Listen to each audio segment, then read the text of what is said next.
やりやがった。BGVP がやりやがった。やっほやっほ、イヤホン買ってるかい？ふぐみかんのイヤホンレビューの時間だよ。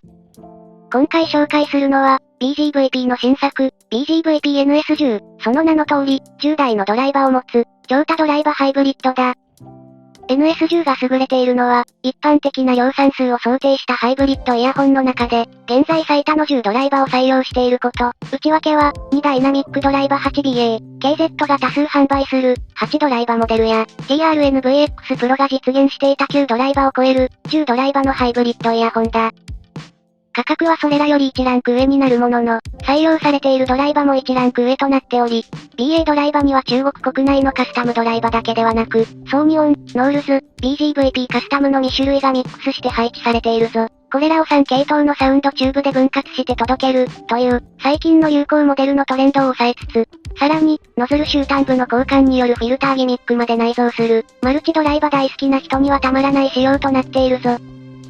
BGVP は、この NS10 より前に、旧ドライバのハイブリッドイヤホン、NS9 をリリースしてるんだけど、そちらは、とにかく低音がめちゃくちゃに強い、パワー系イヤホンだった。それゆえに愛好する人も多いモデルだったんだけど、NS9 から血を引き継いだ NS10 がそのまま同じかというと、そうとも限らない。なぜそう思うかというと、このブランドの数年前からの挙動から話さないといけないんだけど、BGVP は、多種多様なドライバ構成を、多種多様なチューニングで展開する。よく言えばカバー範囲の広い、悪く言うと一貫性のないチューニングのイヤホンをリリースし続けてきたブランドだ。僕が一番記憶に残っているのは、BGVP-DMG。これは、低価格市場で5ドライバーイヤホンが注目されていた時に販売されていた、BGVP の6ドライバーイヤホンで、ノールズと BGVP カスタム BA の組み合わせに2ダイナミックドライバーと、今回紹介する NS9 の直径のイヤホンと言っていいだろう。高質なサウンド、フィルターギミック、遮音性などなど、バランスの取れた優秀なイヤホンだった。今回登場した NS10 は、ドライバ台程度しか価格が上がっていないのも印象的だな。で、その後に登場したのが、DM7。こちらはナンバーの通り、7つのドライバーを持つハイブリッド型イヤホンだったんだけど、DMG で好評だった、感触系、ソリッドなチューニングを引き継ぐのかと思いきや、今度はめちゃくちゃウォームで弾力感のある音色だったんだな。というわけで、NS10 についても、その音色は実際に聞くまでわからない。良いものは作るんだけど、よくよく評判やレビューを確認した方が良いブランドってわけだ。それじゃあ、肝心のレビューに入っていこうか。NS10 は、アルミ系合金の切削ハウジングを採用していて、滑らかな外形を持っている、10ドライバー、しかも2ダイナミックドライバーのイヤホンなだけあって、多少サイズは大きく、重量感もあるが、耳に当たる部分のシェイプは非常にうまくやっていて、装着には安定感があった。ノズルは短いが、そこに至る部分は絞られているので、装着して不備を感じることはないはずだ。また、ノズル部分にはフィルターギミックが採用されている。詳しくは内装の部分で触れるが、ペットボトルのキャップのような構造になっていて、くるくると回して脱着するタイプだ。精度は良好で、引っかかりは感じなかったが、この手のはネジ山を舐めたらおしまいなので、操作は慎重にやろう。リケーブル端子は、最近では少数派になりつつある、MMCX、2ピン端子の方が事故が少ないので、このまま緩やかに統一が進んでほしいな。QDC 以外に、付属のケーブルは、質感が良く、見た目の太さの割に柔らかい。さらに、プラグの交換ギミックを備えた豪華なものだ。ただ、プラグ部分型の交換可能プラグと比べて明らかにでかい。歩きながら使ったりするな、という強い意志を感じる。金属部分はアルミ製で軽量だけど、プラグ部分の負荷が強いので、ポケットに放り込んだ DAP に入れて使ったりするのには向いてない。その点は注意が必要だな。それから、大型の白いキャリングケースと、2種類のシリコンイヤピ、そしてフォームイヤピが付属する。付属イヤピは表面の加工のせいで、多少摩擦が弱いけど、そのまま使える出来だったな。というわけで、多少大型化しているものの、問題なく装着できる外装、そして、豪華感のある付属品と、外観は十分だ。中身も見ていこうか。というか、超マルチドライバーはここが肝だもんな。NS10 で特に注目すべきところは、なんといっても、10ドライバーであること、そしてその内訳、加えて、金属切削で作られた、音導管、さらにはフィルターギミックだ。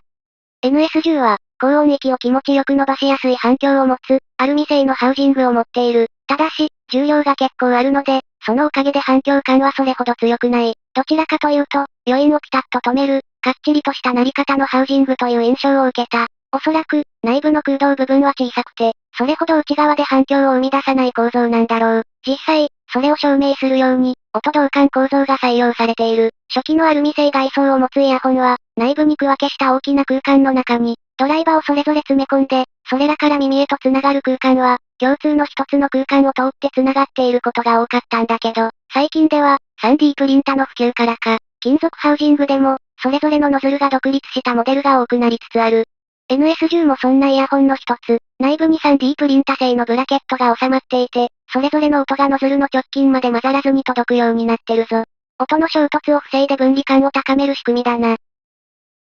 採用されているドライバは、ノールズソーニオンそして BGVP のカスタム BA の混合。詳しい型番は省略するが、BGVP 製のイヤホンは、価格に対し、ここら辺のパーツ選択にコストがかかってる感があるよな。以前の中華イヤホンには、ノールズ製の BA ドライバが採用されることはあったけど、ソーニオンのものが採用されるようになったのは、ここ最近のことのように思う。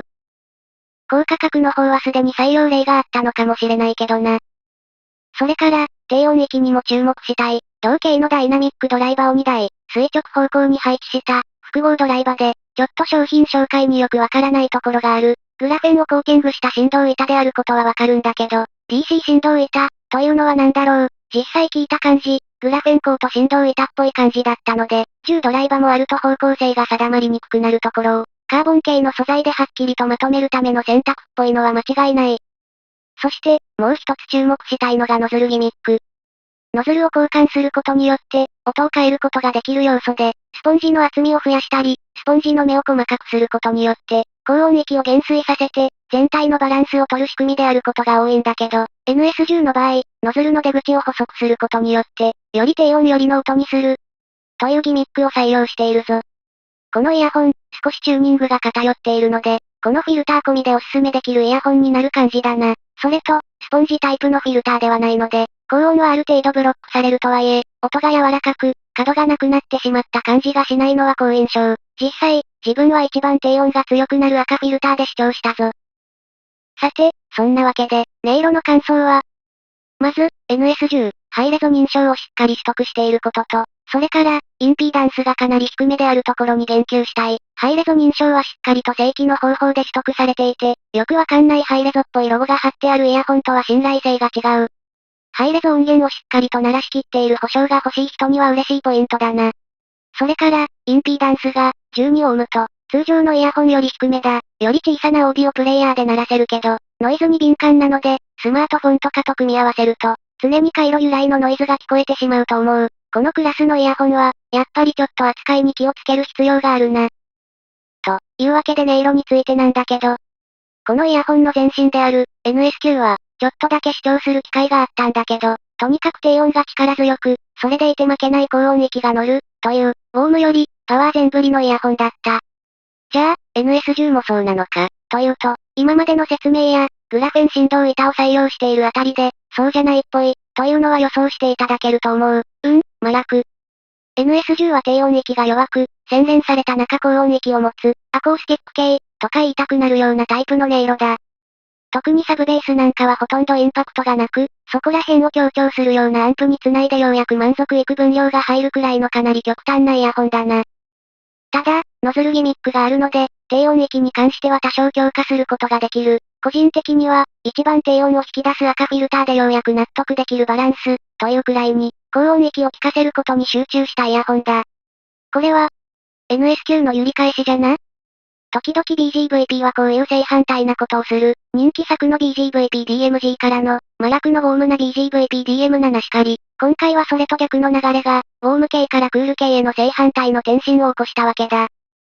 低音域は少ない、とは言ったけど、全体のバランスとしては成立しているので、決してやらかしたイヤホン、という感じはしない。また、少ないとはいえやはりダイナミックドライバー、低い音域までしっかりと出ていて、特定音域以下の低音域がカットされているような、低音域を捨てたタイプの BA ドライバーのような印象も感じなかった。さらに、この傾向にはイヤーピースも関係していて、一番最初に本体に取り付けられているイヤーピースは軸が短くて、高音域をよく取り出せるものがくっついている。パッケージの中に含まれている、軸に色がついているタイプのイヤピに交換すると、さらに低音域を少し増すことができる。イヤピ、ノズルともに交換した状態で、程よい低音域を感じられたので、かなり高音域側に振っているものの、低音域も満足に出せる範囲まで、付属のパーツの範囲で変更できる、という点は重要だ。低音域側に寄せた状態の NS10 は、程よい多ドライバハイブリッド、という感じ。10ドライバになっても、マルチドライバらしい。各音域がすべてしっかり出力されている感じが魅力だ。チューニングフィルターで、より高音域寄りにすることはできるけど、超マルチドライバらしく、刺激的すぎる音は出ず、どこもちょうど良いはっきり感。ここら辺の塩梅がより丁寧になってるのが、超マルチドライバハイブリッドの魅力だな。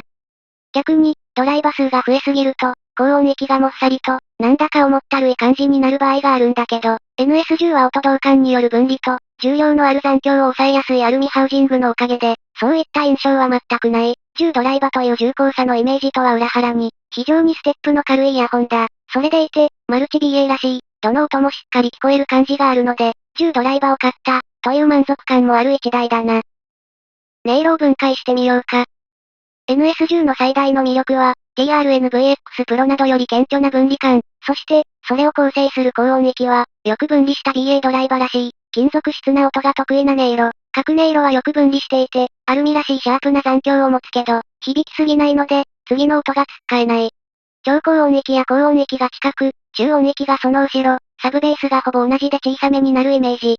ボーカルはシャープで、きらめいた印象。若干本来のその人の声よりシャープに聞こえる感じ。いかにもカナル型イヤホンらしい、高音域の減衰の少ない音だ。チューニングフィルターを変更しても、このキラキラ感は健在で、太くて暖色寄りになりやすいケーブルなんかを合わせても、ここの分離感は健在。10ドライバというとパワフルさを想像するけど、どちらかというと繊細な表現が得意なイヤホン、というのが強調されている。